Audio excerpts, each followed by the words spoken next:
Hi, my name is Robert, pastor of Glendale Church of the Brethren. And if you are a member of the congregation or you're simply a friend on Facebook, I hope this video finds you well. Hope that you are safe, healthy, and you have what you need.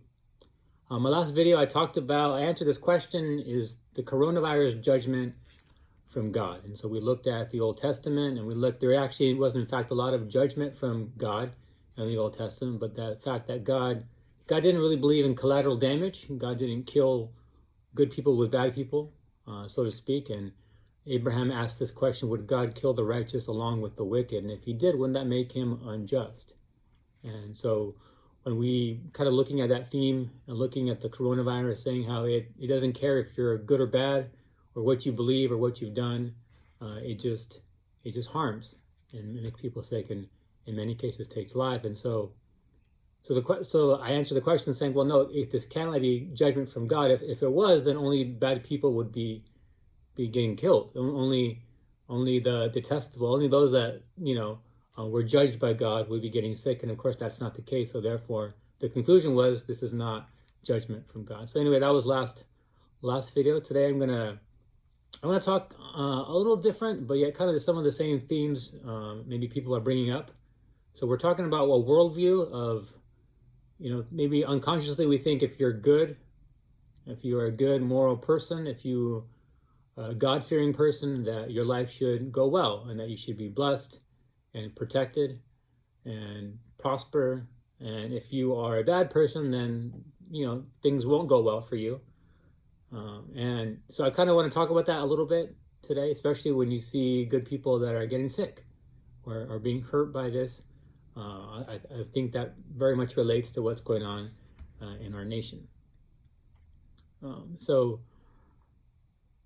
a while back, my own congregation, Glendale Church, they were going through some suffering. They had a pastor that was called to them, and it was a good fit. And not too long after he arrived, he became sick. He had cancer, and he continued to work. And eventually his life was taken from him and he died. And I was asked to come and guest preach here maybe 3 weeks or so after he had passed away. And I was imagining that some of them were probably having that worldview of thinking, why did this person have to die? This is a good man. This is our pastor. This is someone who, it doesn't match up to maybe sometimes what we believe happens is that, okay, a good person just died. Why? And so I kind of wanted to speak on that when I was guest speaking to the congregation. And yeah, so I focused on Ecclesiastes chapter 9, and that's the text we're going to be looking at today. And a lot of the Bible talks about faith. A lot of the Bible talks about, is very positive. And from that, we create this sort of worldview of, what we expect to happen. And you see that worldview in the Old Testament and the New Testament as well. A couple of examples in the book of Job. The story of Job, everything goes wrong for Job.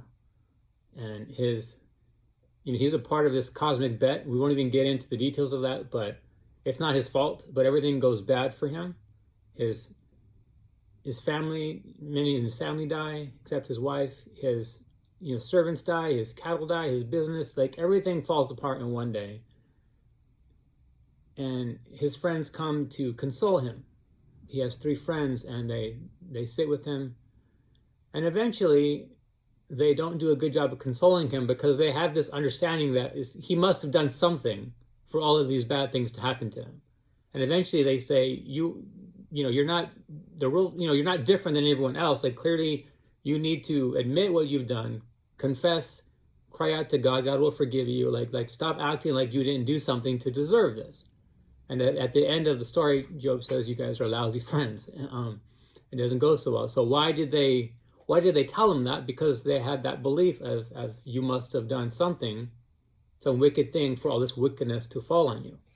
And even later in the New Testament, where Jesus talks about how difficult it is for rich people to get into the kingdom of heaven, almost like it's almost impossible. And then the disciples are shocked by that. And then they say, who then can be saved? Well, why do they say that? Well, they say that because they still have that mentality of Okay, if someone's rich, it's because God has blessed them, and God blessed them because they were a good moral person, and they've done a lot of good things, and God was pleased with them, so therefore they were blessed financially. So that was confusing to them, because they're saying, well, if the people that are blessed by God, the rich are blessed by God, if they don't get into heaven, who does? That was why they said that. Like, well, then who's saved?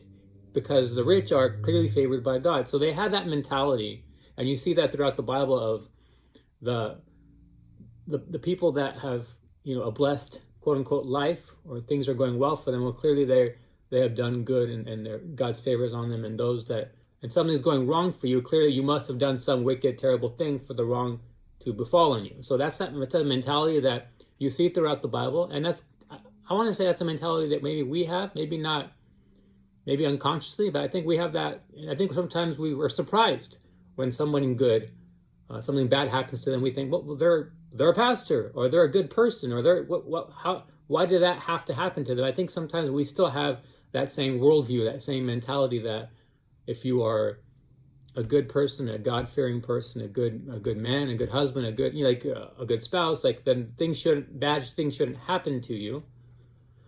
And I'm thinking about that as this coronavirus comes and affects our world, our nation, and affects people, and is taking life and causing sickness. And so I was thinking about that message. And so Ecclesiastes chapter 9. So Ecclesiastes to find it right now, if you want to follow along, it's after the book of Proverbs. So to find Psalms, then Proverbs, then Ecclesiastes.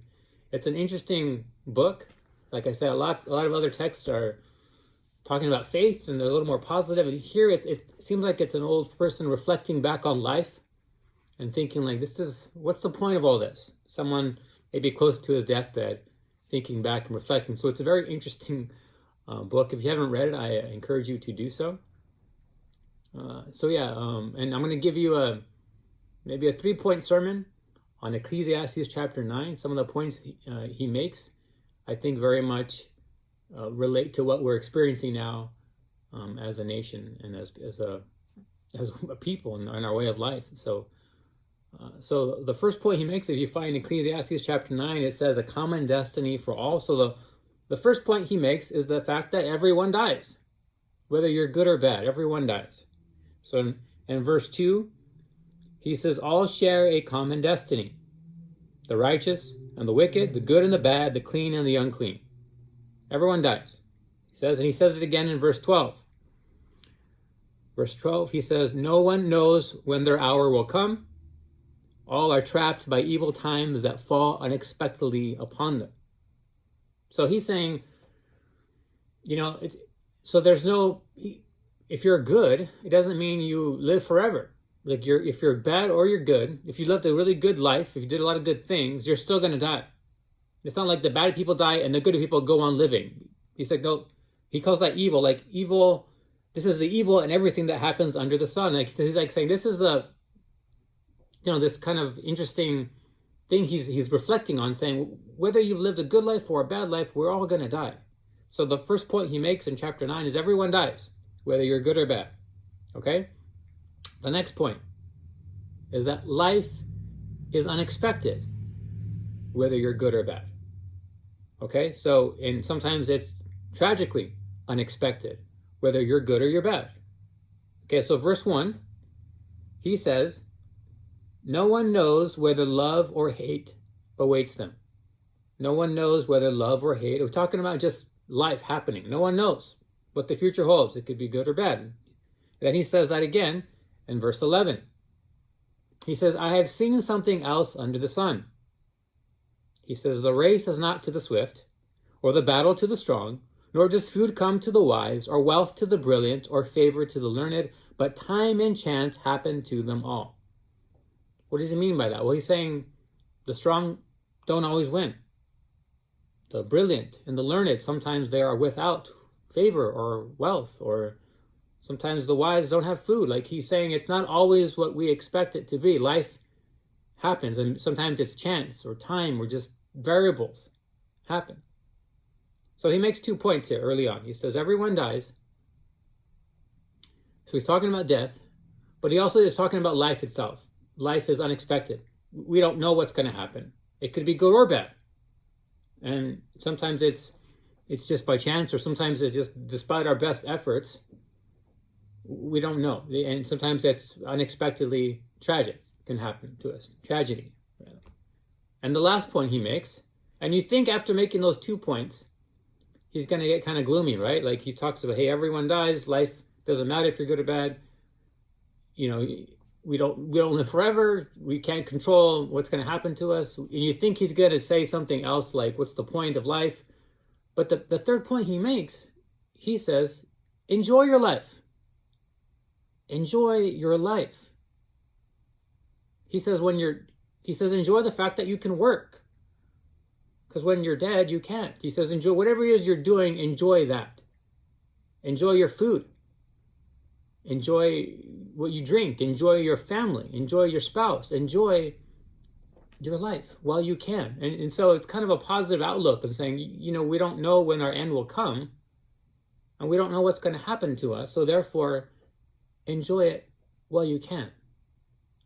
And I think that's a great message for right now, don't you think? I mean, how many times have you thought, even in just last week, going, man, I can't wait to go back to church and to be next to my brothers and sisters in Christ. Or I can't wait to give someone a hug. Or I can't wait to just shake a hand during the passing of the peace. Or I can't wait to go to a movie theater and eat my movie theater popcorn and sit next to someone. Or take a friend or your spouse, or just go by yourself to a dine-in restaurant.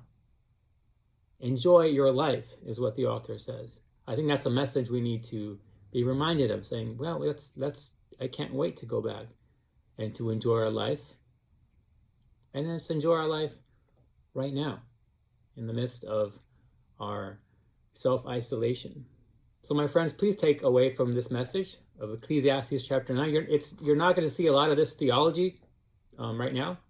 It's going to be more like, hey, believe in God and your life's going to be good and fine. And the reality is, I'm reminded more often than not, I see Ecclesiastes chapter 9. I see that theology playing out. I see good things happen to bad people. I see unexpected things happen all the time.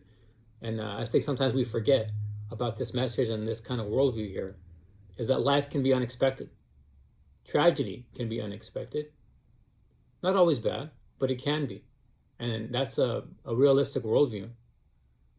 But the question I want us to ask ourselves in the midst of this is, am I appreciating life? Am I enjoying life to the fullest? Let us take this author's advice and say, well, we are still alive because we never know when our time may end and come up. So therefore, let us enjoy life. My friends, I wish you well and enjoy your life. Amen.